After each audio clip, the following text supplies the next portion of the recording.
एक बुराई आपकी सारी अच्छाइयों पर पानी फेर देती है और आप देवताओं की नजरों में भी नीचे गिर जाते हैं।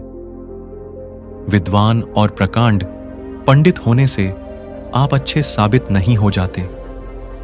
अच्छा होने के लिए नैतिक बल का होना जरूरी है, कर्मों का शुद्ध होना जरूरी है।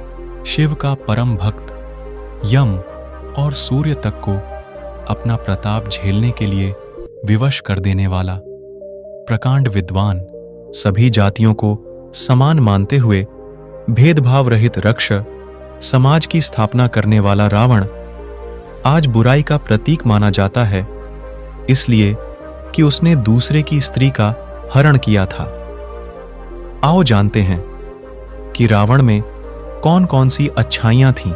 कहा जाता है कि जब राम वानरों की सेना लेकर समुद्र तट पर पहुंचे, तब राम रामेश्वरम के पास गए और वहां उन्होंने विजय यज्ञ की तैयारी की। उसकी पूर्णाहुति के लिए देवताओं के गुरु बृहस्पति को बुलावा भेजा गया, मगर उन्होंने आने में अपनी असमर्थता व्यक्त की।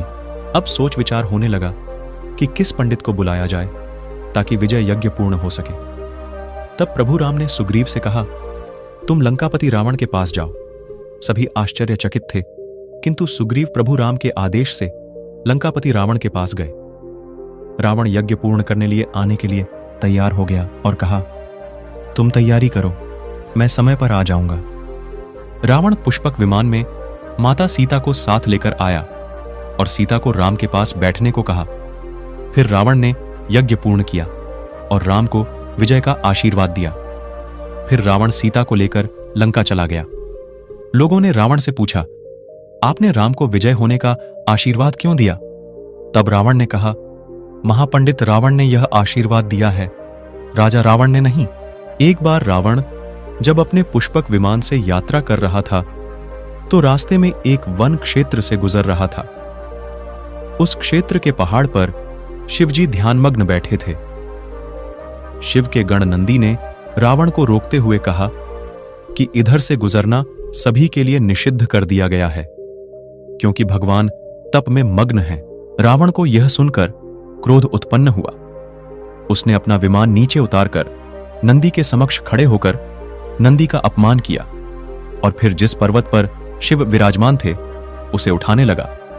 यह देख शिव ने अपने अंगूठे से पर्वत को दबा दिया, जिस कारण रावण का हाथ भी दब गया और फिर वह शिव से प्रार्थना करने लगा कि मुझे मुक्त कर दें। इस घटना के बाद वह शिव का भक्त बन गया। श्री राम के भाई लक्ष्मण ने रावण की बहन शूर्पणखा की नाक काट दी थी। पंचवटी में लक्ष्मण से अपमानित शूर्पणखा ने अपने भाई रावण से अपनी व्यथा सुनाई और उसके कान भरते कहा, सीता अत्यंत सुंदर है और वह तुम्हारी पत्नी बनने के सर्वथा योग्य है। तब रावण ने अपनी बहन के अपमान का बदला लेने के लिए अपने मामा मारीच के साथ मिलकर सीता अपहरण की योजना रची। इसके अनुसार मारीच का सोने के हिरण का रूप धारण करके राम व लक्ष्मण को वन में ले जाने और उनकी अनुपस्थिति में रावण द्वारा सीता का अपहरण करने की योजना थी।